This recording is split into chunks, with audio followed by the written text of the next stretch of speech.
We've got directly over the location where the sheetrock is bubbled is the HVAC closet. Does not appear to have a clogged condensate at the trap, and no existing moisture currently.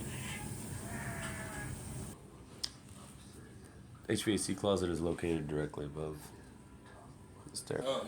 In the refrigerator. And we've got I'm surprised you. a small amount of water damage right here.